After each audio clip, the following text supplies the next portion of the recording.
우리가 교회 안에서 이런저런 일들이 있을 수는 있겠으나 이것이 바로 성령이 하시는 일이라고 하면 우리도 잠잠히 그것을 받고 하나님 앞에 영광을 돌릴 줄 아는 성도님들이 되시기를 주님의 이름으로 간절히 축원합니다. 하나님 말씀 사도행전 11장 17절부터 26절까지 말씀입니다. 신약성경 206쪽입니다. 다 찾으신 줄 알고 오늘 이 아침 우리에게 주시는 하나님의 말씀 저와 같이 함께 한 목소리로 합독해 올리도록 하겠습니다. 그런즉 하나님이 우리가 주 예수 그리스도를 믿을 때에 주신 것과 같은 선물을 그들에게도 주셨으니 내가 누구이기에 하나님을 능히 맡겠느냐 하더라. 그들이 이 말을 듣고 잠잠하여 하나님께 영광을 돌려 이르되 그러면 하나님께서 이방인에게도 생명 얻는 회개를 주었도다 하니라. 그때에 스데반의 일로 일어난 환란으로 말미암아 흩어진 자들이 베니게와 구브로와 안디옥까지 이르러 유대인에게만 말씀을 전하는데 그 중에 구브로와 구레네 몇 사람이 안디옥에 이르러 할레인에게도 주의 손이 그들과 함께 하심에 수많은 사람들이 믿고 주께 돌아오더라.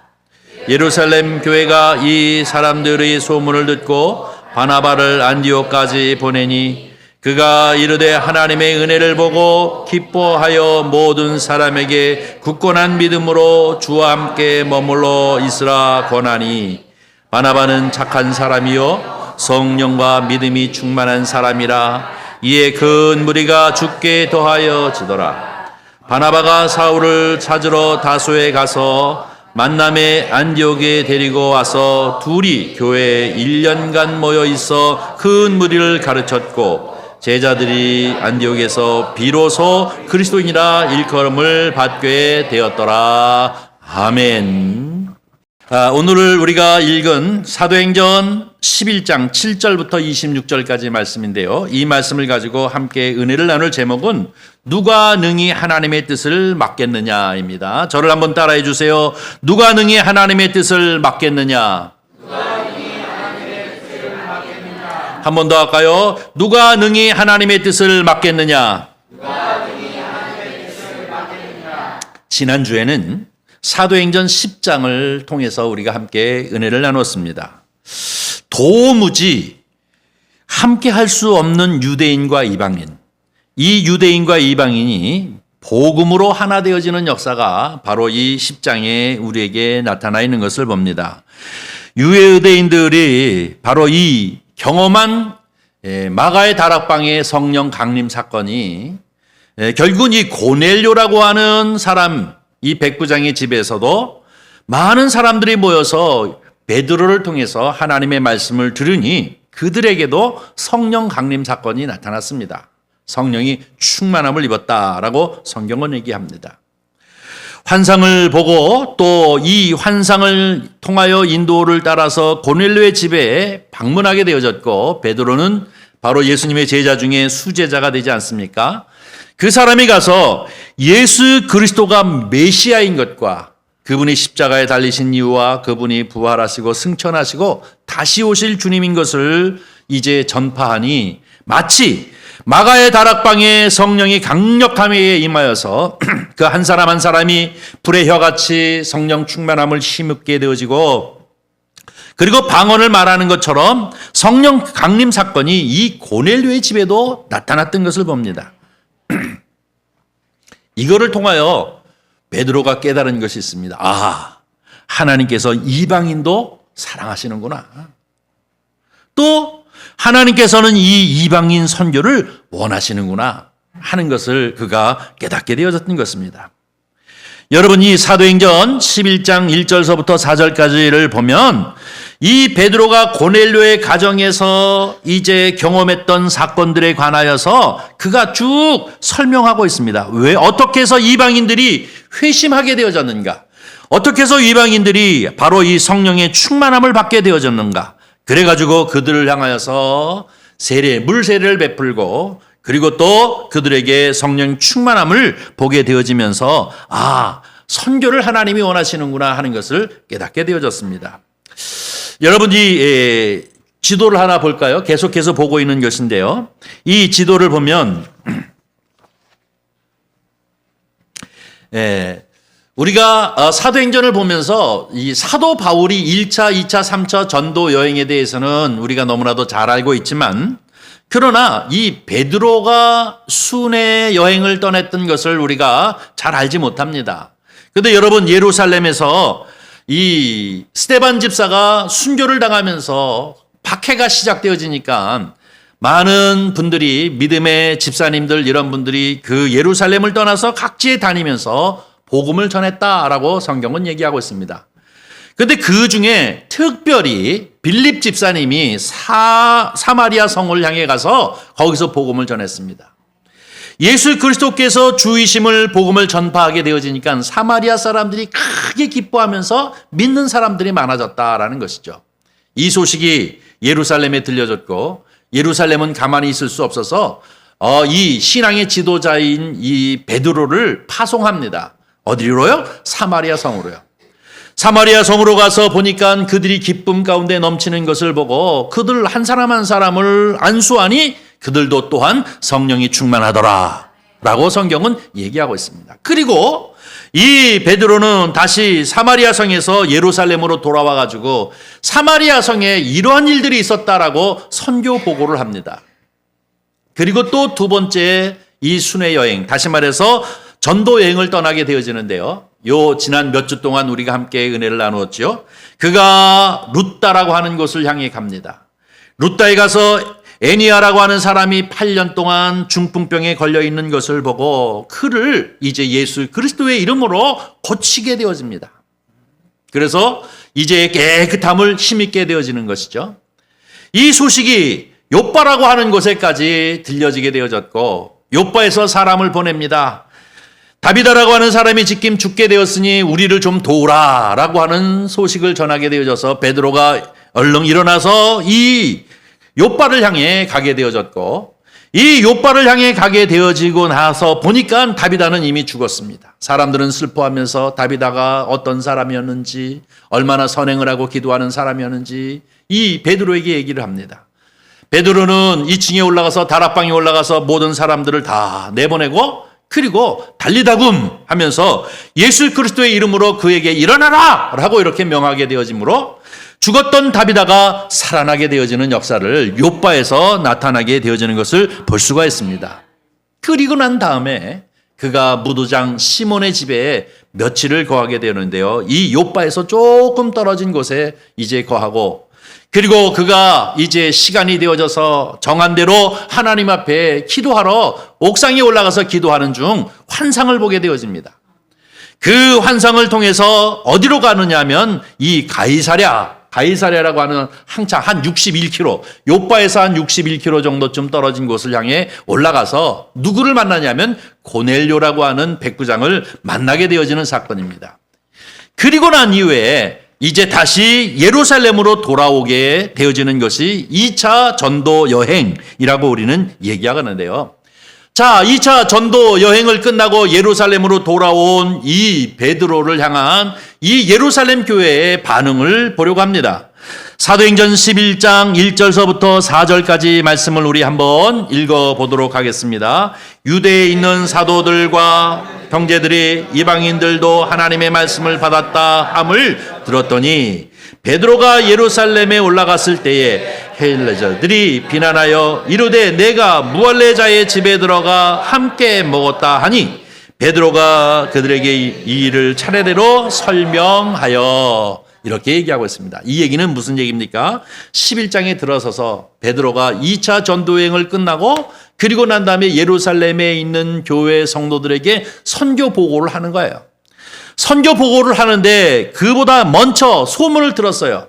아, 베드로가 이방인에게 가서 복음을 전했다며 하는 것입니다. 그러면서 이들이 비난하기 시작하는 거예요. 어떻게 예수님의 12제자 중에 수제자이면서 할례를 받은 사람이 이 개와 돼지처럼 취급하고 있는 이 우선주의, 다시 말해서 이 유대주의에 빠져 있는 사람들 입장에서 보니까 어떻게 이방인의 집에 가서 예수 복음을 전하느냐 이거예요. 하나님은 우리의 하나님, 유대인의 하나님이라고 그들이 생각했던 것이죠. 그래서 비난했다라고 성경은 얘기하고 있는데요. 이 비난은 적대적 감정을 가지고 논쟁한다는 뜻인데요. 이판사판 한번 이제 죽으나 사나 한번 이제 따져보자라고 하는 그러한 마음을 갖고 있는 것입니다. 왜? 유대인으로서 어떻게 이방인에게 집에 가게 되어졌고 어떻게 그 집에 가서 방문할 뿐만 아니라 복음을 전하고 또 더 나가서는 그들에게 세례를 주고 그리고 먹고 마시느냐 하는 얘기입니다. 그런데 여러분 여기서 오해하지 마십시오. 여기서 계속해서 비난을 하는 사람은 누구냐면 유대교회에서 개종한 기독교인입니다. 그렇죠? 왜? 예루살렘 교회에 속해 있는 사람들이기 때문에 유대교회에서 예수 그리스도를 믿기로 개종한 사람들의 모임, 성령 충만한 사람들의 모임이었음을 우리는 간과해서는 안 될 것입니다. 근데 그들이 지금 생각하기를 뭐라고 얘기하고 있냐면 이 유대인으로서 어떻게 이제 그에게 가느냐라고 하는 것입니다. 아직까지 편견을 가지고 있는 것이죠. 선민의식의 편견을 가지고 있는 것입니다. 베드로로 그러했습니다. 그러나 베드로는 성령의 역사하심을 따라서 그 편견을 던져버리고 이 고넬료의 집에 가게 되어진 것을 우리가 너무나도 잘 알고 있지 않습니까? 이 베드로가 이들을 향하여서 뭐라고 얘기합니까? 차례대로 첫째는 이런 일이 있었고 두 번째 이런 일이 있었고 세 번째 이런 일이 있고 이 일을 차례대로 설명하고 있다는 얘기입니다. 그의 설명의 요지는 무엇이냐면 우리 유대인들이 예수님께서 승천하시기 전에 너희는 이 예루살렘을 떠나지 말고 너희는 모여 기도하라. 몇 날이 되지 아니하면 너희에게 보혜사 성령을 보내시리라 라고 이렇게 얘기했는데 그들이 열흘 동안 마가의 다락방에 모여서 오직 기도하기를 힘쓸 때에 하늘로부터 오순절 날 성령이 강력하게 임하여 그들이 성령 충만함을 받고 방언으로 말하게 하심을 받았다라고 사도행전 2장에 얘기하고 있지 않습니까? 그런데 이 사건이 지금 어디에도 일어났다는 거예요. 고넬료의 집에도 일어났다는 거예요. 고넬료 집에 가서 고넬료와 그 가족 그리고 또 친척들 그 이웃들을 모아놓고 쫙 앉아있는 데서 예수 그리스도가 메시아이시고 그분이 왜 십자가에 달려 죽게 되어진 것과 사흘 만에 부활하시고 또 승천하셨을 뿐만 아니라 다시 오실 주님이라고 하는 것에 대하여 말씀을 전하니까 그들이 다 성령이 충만하더라는 겁니다. 이 얘기는 뭡니까? 고넬료의 집에도 마가의 다락방같이 성령의 역사가 강력하게 임하더라 라고 하면서 설명하는 것이죠. 성령 충만한 이 예루살렘 교회 공동체입니다. 여러분이 잘 알다시피 사도행전 2장, 사도행전 3장, 사도행전 4장을 이렇게 보면 그들은 성령 충만해서 똘똘똘똘 뭉쳐 있었습니다. 여러분이 잘 알다시피 유무상통 자기의 재산을 팔아 서로 가난한 자를 나눠주면서 하나 된 모습이었습니다. 그들은 모이기를 힘썼고 모이면 기도하고 하나님의 말씀을 떼는 사람들이었습니다. 그들은 언제나 이제 공동체로 이제 모여서 늘 하나님을 찬양하며 기도하는 이 하나 된 마음을 가지고 한 마음이 되어진 성령 충만한 사람들이었습니다. 그들은 가난한 자를 고쳐 이제 도와줬을 뿐만 아니라 교회에 문제가 생겼을 때는 스스로 이제 자정할 수 있는 능력을 가지고 있었던 이 예루살렘 교회 공동체가 유독 이방인을 향하여서는 편견을 가지고 있었어요. 그것은 이제 베드로도 마찬가지였고 이 유대 공동체들도 마찬가지였던 것을 볼 수가 있습니다. 이방인에게 편견을 가지고 있기 때문에 어떻게 이 사도 베드로가 그 이방인의 가정을 방문하는 것도 안 되는데 거기에 갔고 그들과 같이 먹고 마시고 또 그들에게 복음을 전했느냐라는 것입니다. 여기에 대한 베드로의 설명이 쭉 11장에 나타나 있는 것을 봅니다. 사랑하는 성도 여러분, 베드로는 어떤 사람이었습니까? 아주 다혈질적인 사람이었습니다. 성격이 급했습니다. 마태복음, 마가복음, 누가복음, 요한복음 이 4복음서를 통해서 베드로를 보면은요. 베드로는 예수님을 체포하러 온 사람들에게 칼을 뽑아가지고 그 말고라고 하는 사람의 귀를 자르는 정도로 아주 행동이 먼저 앞서는 사람이었습니다. 갈릴리 호숫가에서 제자들이 배를 타고 이 풍랑이 이르는 것 때문에 고통을 당할 때에 예수님께서 이제 물 위를 걸어오셨습니다. 제자들은 그것을 바라보고 유대용인가 생각할 때 예수님께서 내니 안심하라 라고 이렇게 얘기합니다. 그랬더니 바로 베드로가 뭐라고 얘기합니까? 주님이시거든 나를 명하여 물 위로 걸어 주님에게로 갈 수 있도록 해주세요 라고 얘기했습니다. 내게로 오라 주님이 말씀하셨더니 베드로가 벙 하고 이 갈릴리 이 바닷가를 걸으면서 예수님에게 가다가 그만 물이 겁신나서 의심하는 순간에 물에 빠지는 일도 있었습니다. 이렇게 아주 다혈질적인 사람입니다. 행동하는 사람이었습니다. 그런가 하면 사람들이 나를 누구라 하느냐라고 얘기할 때 주는 그리스도시요 살아계신 하나님의 아들이십니다라고 먼저 신앙 고백한 사람도 베드로였습니다.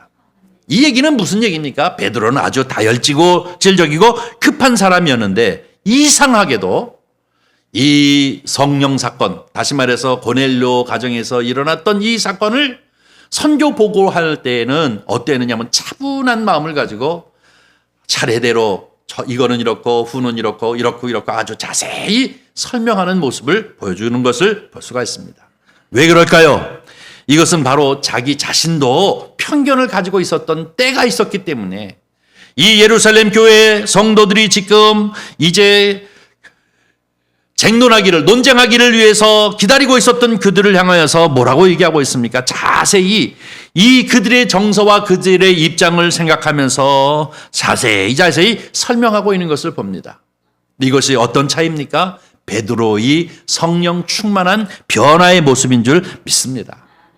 사랑하는 성도 여러분, 저는 이 사도행전을 계속 시작해서 처음부터 지금까지 계속 성령을 추적하고 있습니다. 성령이 충만한 것이 무엇이고 성령의 역사가 무엇이고 성령은 어떻게 일하고 계시는가 하는 것을 계속하고서 설교를 하고 있는데요. 베드로가 변한 사람입니다.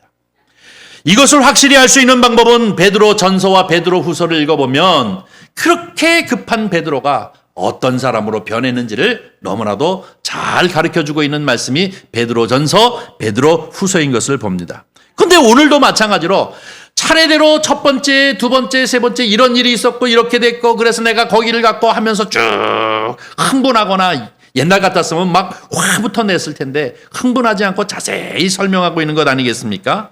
근데 베드로의 이 설명 중에서 가장 핵심이 무엇이냐면 11장 15절과 17절 말씀인 것을 볼 수가 있습니다. 자, 우리 15절 한번 읽어볼까요? 내가 말을 시작할 때에 성령이 그들에게 임하시기를 처음 우리에게 하신 것과 같이 하는지라. 이 얘기는 뭡니까?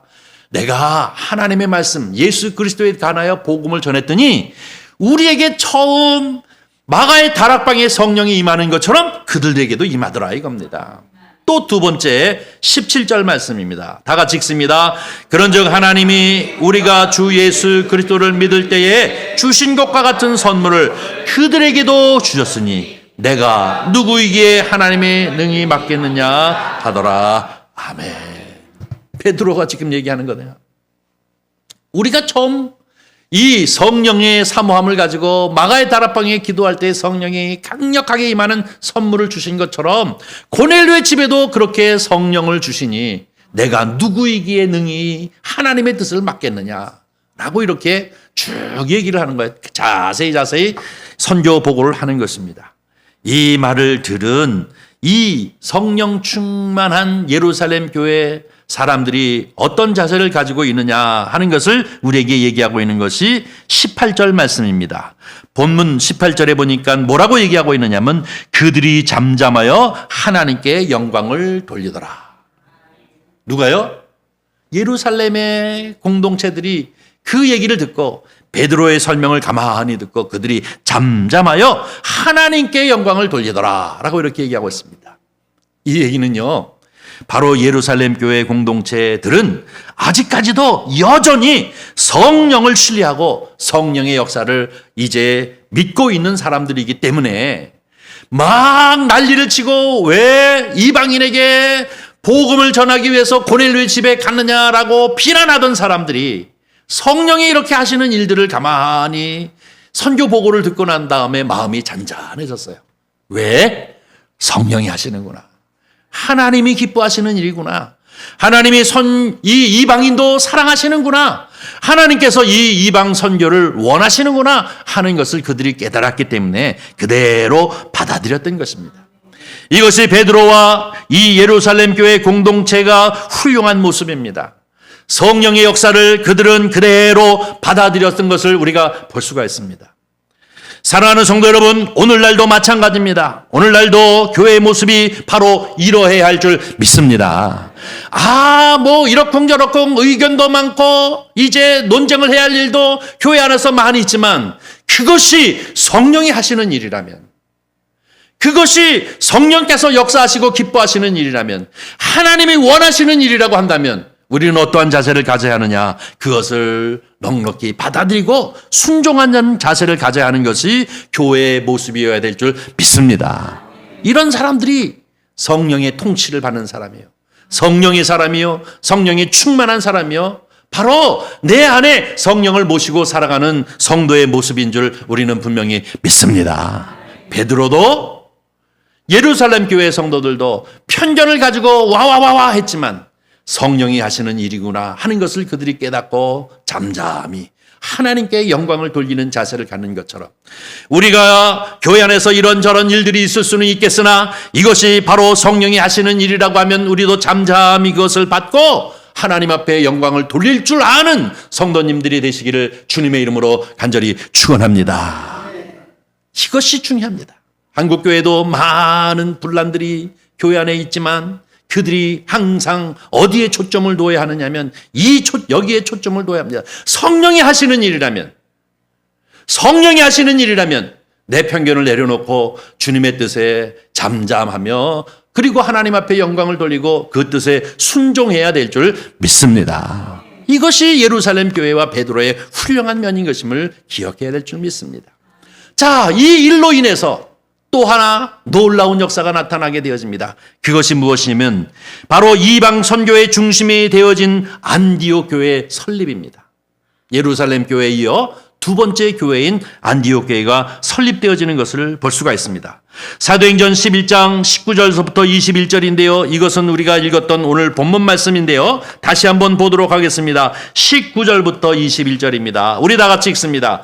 그때에 스데반의 일로 일어난 환란으로 말미암아 흩어진 자들이 베니게와 구브로와 안디옥까지 이르러 유대인에게만 말씀을 전하는데 20절입니다. 그 중에 구브로와 구레네 몇 사람이 안디옥에 이르러 헬라인에게도 말하여 주 예수를 전파하니 주의 손이 그들과 함께 하심에 수많은 사람이 믿고 주께 돌아오더라. 아멘. 할렐루야. 놀라운 역사가 나타나잖아요. 처음에는 편견을 가지고 어떻게 했어요? 유대인에게만 복음을 전했는데 이 베드로의 사건을 통해 가지고 이 예루살렘 교회가 이방인 선교를 승인하게 되어지니까 이 이방 선교에 대하여 힘을 얻게 되어지는 거잖아요. 그래서 이제는 헬라인에게도 복음을 전하니까 이상하게도 하나님의 그들과 함께 하심으로 말미암아 수없이 많은 사람들이 그리스도인에게로 믿음을 가지고 돌아오게 되어지는 역사가 나타나는 것입니다. 주의 손이 그들과 함께 하심에 수많은 사람들이 믿고 주께로 돌아오더라. 헬라인에게도 하나님이 이방인도 사랑하시는구나 하는 것을 이 예루살렘 교회가 인정하게 되어지니까 이 놀라운 역사가 나타나게 되어진 줄 믿습니다. 이것이 바로 이 이방 선교의 시작이 되어진 것입니다. 두 번째 교회인 이 안디옥 교회가 설립되어졌습니다. 여러분, 선교하는 이 교회들은 보면 대부분 교회 이름을 뭐라고 해요? 안디옥 교회. 대한민국에도 안디옥 교회 참 많이 있죠? 그 안디옥 교회가 왜요? 선교하는 교회라 이거야. 자기네는 이방을 향하여 선교하는 교회라고 해서 그 교회들은 많은 선교사들을 해외에 보내고 있는데 바로 이 안디옥 교회라고 하는 이름을 지는 이유는 선교 중심의 교회, 이방을 향하여 선교 중심의 교회라고 하는 뜻을 말하고 있는 것입니다. 바로 이 예루살렘 교회가 이 선교에 대한 고넬료 가정의 이 선교에 대한 것을 공인하게 되어지니까 어떠한 역사가 나타나느냐? 바로 이 선교 중심인 안디옥 교회가 탄력을 받아서 거기에 교회가 설립되어지는 것입니다. 나중에 보면 알겠습니다만 이 안디옥 교회에서 사도 바울이 파송을 받아가지고 1차, 2차, 3차 전도 여행을 떠나는데 여러 가지로 공급하고 기도해주고 또 물질도 도와주고 하는 것을 통해서 1차, 2차, 3차 전도 여행을 통해 가지고 로마에까지 복음이 전파되어지고 교회가 세워지는데 그 전초 기지가 어디요? 안디옥 교회입니다. 할렐루야. 하나님의 역사는 이렇게 하시는구나. 성령을 통해서 하나님은 이렇게 일을 하시는구나 하는 것을 우리가 깨닫고 늘 하나님의 말씀에 순종하며 거기에 뜻을 모으는 저와 여러분이 되길 주님의 이름으로 간절히 축원합니다. 자, 그러면 이 안디옥 도시의 이름이 안디옥인데요. 이 안디옥이라고 하는 도시는 어떤 도시냐? 이 헬라 제국의 3대 도시 중에 하나였습니다. 근데 이상하게 이 성경의 역사를 보면 5개의 제국이 있었는데 특별히 이 헬라 제국만 기록이 없어요. 왜냐하면 바로 그때가 어떠냐면 중간기였기 때문에 그래요. 중간기. 말라기와 마태복음 사이가 약 한 400년 동안 이제 시간이 떨어져 있는데 그때에 이 헬라 제국이 있었습니다. 그래가지고 기록이 별로 없지만요.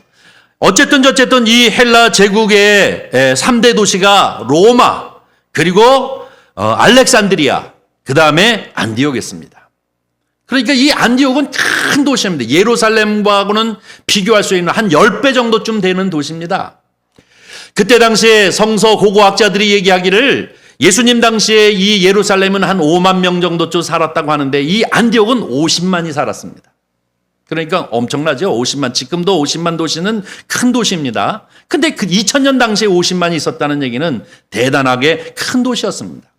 그 중에 7분의 1 정도쯤이 유대인이었다고 합니다. 실크로드라고 해서 거기에가 이 소위 상업도시이기도 하고 무역도시이기도 했기 때문에 상당하게 부유한 도시였다라고 얘기하고 있습니다. 유대인들이 여기 와서 많이 살고 있었는데요. 그런데 여기에 비로소 무엇이 됩니까? 교회, 두 번째 교회인 안디옥 교회가 세워지는 역사를 볼 수가 있습니다.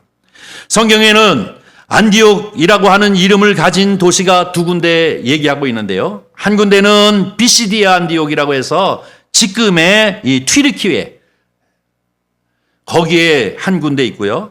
또 하나는 우리가 지금 오늘 공부하고 있는 이 안디옥은 수리아 안디옥입니다. 지금의 시리아입니다. 수리아에 있는 이 안디옥에 이 두 개가 있는데요. 그 외에도 안디옥이라고 하는 도시가 참 많이 있습니다. 그러나 성경에서 얘기하고 있는 곳은 바로 이 튀르키예, 터키에 있는 안디옥, 그것을 비시디아 안디옥이라고 하고, 그리고 또 우리가 오늘 배우고 있는 이 안디옥 교회는 수리아 안디옥이라고 얘기하는데 이 수리아 안디옥에 교회가 세워지는 것입니다. 이 교회가 어떻게 세워집니까? 예루살렘에서 이 스데반이 순교당함으로 말미암아 그들이 흩어져 있어 저 복음을 전하는 중에 이 유대인 개종자, 유대교 개종자라고 얘기합니다. 당신은 기독교인이라고 얘기할 수 없었습니다. 유대교회를 믿다가 예수 그리스도를 믿기로 하고 개종한 사람들이었습니다. 그래서 유대교 개종자였습니다. 그런데 안디옥에 가서 비로소 뭐라고요? 그리스도인이라고 하는 소리를 들었다라고 이렇게 표현하고 있는데요. 이것은 엄청난 사건입니다. 여러분 왜 그런가 하면 이 기독교인이라고 하는 것은 유대교 개종자라고 하는 데서 이제 기독교인이라고 하는 것은 무슨 의미를 얘기하고 있냐면 예수 제자라는 거예요. 예수에 속한 사람, 예수 그리스도를 주로 믿는 사람들의 모임이라고 하는 이 기독교인의 정체성이 확실하게 확보되어진 곳이 바로 이 안디옥 교회입니다. 여기서 비로소 이러한 이름을 받았다라고 이렇게 표현하고 있는 것을 볼 수가 있습니다. 여러분 왜 그렇습니까? 거기에는 주께서 그들과 함께 하심으로 회심하는 사람들이 상당히 많았습니다. 그래서 바로 이 유대교 개종자, 기독교로 개종한 개종자들이 많았고 그들의 삶이 정말로 아름다웠기 때문에 상당하게 많은 사람들로 하여금 와, 저 사람들은 대단한 사람이야 라고 하는 칭찬을 받았던 것을 볼 수가 있습니다. 오늘 우리가 함께 읽었던 23절 말씀을 한번 보겠습니다. 23절 다 같이 읽습니다. 22절부터 읽습니다. 22절부터 시작. 예루살렘 교회가 이 사람들의 소문을 듣고 바나바를 안디옥까지 보내니 그가 이르되 하나님의 은혜를 보고 기뻐하여 모든 사람에게 굳건한 믿음으로 주와 함께 머물러 있으라 권하니. 누가 권합니까? 바나바가. 지금 이 안디옥 교회가 크게 성장한다는 소리를 듣고 이 예루살렘 교회에서 한 사람을 파송합니다. 그래, 누가 갑니까? 바나바가 가요. 바나바가 가가지고 다 보니까 하나님의 역사가 대단한 거예요. 이 유대교 개종자들이 너무나도 많은 거예요. 그랬더니 그가 그 하나님의 은혜를 보고, 하나님이 역사하시는 그 모습을 보고 기뻐하여 모든 사람에게 굳건한 믿음으로 주와 함께 머물러 있으라 그들에게 권했다는 것입니다. 그리고 그가 또 한 것이 무엇입니까? 24절로 넘어가 봅니다. 바나바는 착한 사람이여 성령과 믿음이 충만한 사람이라 이에 큰 무리가 주께 더하여지리라. 바나바가 사울을 찾으러 다소에 가가지고 사울을, 이 바나바는 사울을 갖다가 회개했다고 누구에게 소개했습니까? 예루살렘 교회에 소개한 사람입니다. 그런데 이 안디옥에서 다소는 조금 거리가 아주 가까운 곳인데, 이 다소, 다시 말해서 사울의 고향인 이 다소에 가서 사울을 안디옥까지 데려와 가지고 거기서 1년을 함께 유하게 되었습니다. 자, 25절, 26절입니다. 다시 읽습니다. 26절 읽습니다. 26절 다 읽습니다. 만남의 안디옥에 데리고 와서 둘이 교회에 1년간 모여 있어 큰 무리를 가르쳤고 제자들이 안디옥에서 비로소 그리스도인이라 일컬음을 받게 되었더라. 할렐루야. 그리스도인이라고 하는 이름이 예루살렘이 아니라 바로 이 안디옥에서부터 받게 되었다는 얘기예요. 이 얘기는 이제 유대교를 믿던 사람들이 예수를 통해서 예수를 믿기로 개종한 이 개종자라고 하는 이름에서 이제는 완벽한 세계의 교회가, 세계를 향한 신앙의 공동체가 되어진 것이 바로 이 안디옥을 중심으로 한 것입니다. 이것이 바로 그리스도인, 이제 기독교가 명실상부하게 되어진 것이죠. 예루살렘은 유대교 개종자이지만 이 안디옥에 와서는 완벽하게 기독교인, 기독교가 확산되어지기 시작하고 그 중심이 바로 이 안디옥이 되어지기 시작한 것을 우리에게 가르쳐주고 있습니다. 예수 그리스도를 믿는 바로 이 정체성이 확보되어진, 세계화되어진 신앙의 정체성이 확보되어진 것이 바로 이 안디옥 교회였습니다. 옛날에 우리나라 사람들은 예수 잘 믿는 사람을 예수쟁이, 예수 믿는 사람 전문가라고 얘기하는 것처럼 그것은 약간 비아냥거리는 표현이기는 하지만 이 안디옥에서 얘기하고 있는 이 그리스도인이라고 하는 것은 칭찬입니다. 그들을 향한 존경의 표시인 것임을 볼 수가 있습니다. 존경의 표시예요. 왜? 아주 매력적으로 산다는 얘기예요. 안디옥에 있는 사람들과 같이 아니하고 그들은 그들의 믿음을 가지고 아주 매력적으로 존경할 만한 그러한 삶을 살았던 사람들이기 때문에 그들을 향하여 바로 기독교인이라고 이렇게 명명했다고 얘기하고 있습니다. 성경 한 구절을 더 보겠습니다. 요한 3서 1장 2절서부터 4절 말씀을 우리가 한번 보도록 하겠습니다. 우리 다 같이 읽습니다. 사랑하는 자여 내 영혼이 잘됨 같이 내가 범사에 잘되고 간공하기를 내가 구하노라. 형제들에게 와서 내게 있는 진리를 증언하되 내가 진리 안에서 행한다 하니 내가 심히 기뻐하노라. 내가 내 자녀들이 진리 안에서 행한다 함을 듣는 것보다 더 기쁨이 없도다. 아멘. 지금 이 얘기는 사도 요한은 여러분이 90살 이상 살았습니다. 12제자 중에서 이 12제자 중에서 최고로 오랫동안 산 사람입니다. 나머지는 다 순교당하고 이렇게 죽게 되어졌지만 90이 넘도록 살았습니다. 그가 말년에 이제 흩어져 있는 그리스도인들에게 편지를 쓴 것이 이 요한 1서, 2서, 3서인데 이 3서에 뭐라고 얘기합니까? 사랑하는 자들아 이렇게 얘기합니다. 30대 젊은 애들가 이런 얘기 할 수 있을까요? 밥맛이 없겠죠. 그렇게 얘기하면. 나이가 많이 들어서 이제 죽을 때를 앞두고 있는 이 사도 요한이 얘기하는 거예요. 흩어져 있는 그리스도인들을 향하여 사랑하는 자들아. 내가 지금 뭐예요? 우리가 너무나도 잘 알고 있는 액자에도 걸려 있고 이 카렌다에도 늘 써져 있는 것이죠. 사랑하는 자들아, 내 영혼이 잘된 같이 내가 범사가 잘되고 강건하기를 내가 간구하노라. 이건 뭐예요? 기도문이에요. 내가 너희에게 이렇게 기도한다 라고 얘기합니다. 근데 이 문장이 너무나도 따뜻해요. 칭찬의 소리예요. 너희들이 참 나에게 기쁨이 된다는 얘기입니다. 그래서 내가 너희에게 항상 기도하는데 너희 영혼이 잘됨처럼 내 모든 범사가 잘되고 그리고 강건하기를 내가 너희를 위하여 늘 기도한다라고 합니다. 그러면서 이제 3절 4절 맞습니다. 왜 이렇게 기쁨으로 그들을 향하여 기도하기를 원하는지를 얘기하고 있습니다. 내가 진리 안에서 행한다 하니 누가? 흩어져 있는 그리스도인들이 어디요? 진리 안에서 예수 그리스도의 가르침 안에 있다는 것입니다. 또 4절입니다. 내가 내 자녀들이 진리 안에서 행한다 함을 듣는 것보다 더 기쁜 일이 없도다.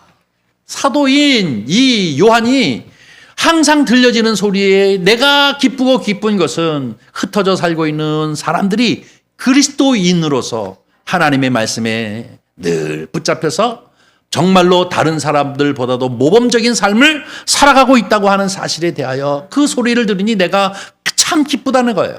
기쁘고 기쁘다라고 하고 얘기하고 있는 것을 볼 수가 있습니다. 사랑하는 성도 여러분, 이것은 바로 하나님도 기뻐하시는 일이고 믿음 안에 있는 모든 저와 여러분도 기뻐하는 것이고 흩어져 살고 있는 모든 크리스찬들이 다 함께 기뻐하는 것인 줄 믿습니다.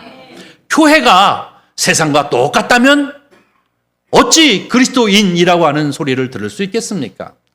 세상의 향락을 취하는 것처럼 교회도 똑같이 미쳐 돌아간다면 어찌 교회가 그리스도인이라고 하는 존경함을 받겠습니까? 세상의 탐욕처럼 물질주의에 빠져 있는 것이 교회의 공동체라고 한다면 어찌 세상과 교회가 이제 다름이 있겠습니까? 교회가 교회다운 모습, 이 사도 요한이 얘기하는 것처럼 이것으로 인하여 내가 기뻐한다라고 하는 교회가 교회다운 모습의 정체성은 뭡니까? 하나님의 말씀, 진리 안에 거하는 것인 줄 믿습니다. 사랑하는 성도 여러분, 저와 여러분을 향하여 그리스도인이라고 얘기합니다. 우리는 이 그리스도인이라고 하는 말에 부끄러움이 없어야 할 줄 압니다. 이것은 어떻게 해야 부끄러움이 없는 정체성을 가진 삶을 살아야 합니까? 하나님의 진리의 말씀 가운데 거해 있어야 될 줄 믿습니다. 이것은 바로 이 안디옥 교회를 향하여 뿐만 아니라 그 이후로부터 모든 온 세계에 있는 모든 교회들을 향하여 이제 주시는 말씀인 줄 우리는 분명히 믿습니다. 우리 선한 이웃교회가 선한 이웃으로 많은 사람들에게 선한 영향력을 끼칠 수 있는 것은 무엇이어야 합니까? 진리에 거하는 교회여야 될 줄 믿습니다. 성령 충만한 교회여야 될 줄 믿습니다. 세상에 타협하는 것이 아니라 세상이 추구하는 것을 같이 추구하는 것이 아니라 진리를 기초하여 진리를 따라 추구하고 있는 사람들의 모임이 바로 선한 이웃 교회요, 하나님 앞에 영광을 돌리는 것이요, 모든 사람들에게 기쁨을 주는 교회인 줄 믿습니다. 안디옥 교회가 비로소 안디옥의 이 두 번째 교회가 세상 사람들로 하여금 그리스도인이라고 하는 소리를 듣는 것처럼 저와 여러분이 섬기는 이 선한 이웃교회, 아니 저와 여러분이 함께하는 이 공동체가 많은 사람들에게 기쁨을 주고 많은 사람들에게 이제 존경의 표시를 받는 그리스도인으로서 부끄러움 없는 삶을 살아가는 교회가 되어지기를 주님의 이름으로 간절히 축원합니다. 기도하겠습니다. 자비로우신 아버지 하나님, 주님의 은혜와 사랑을 진심으로 감사합니다.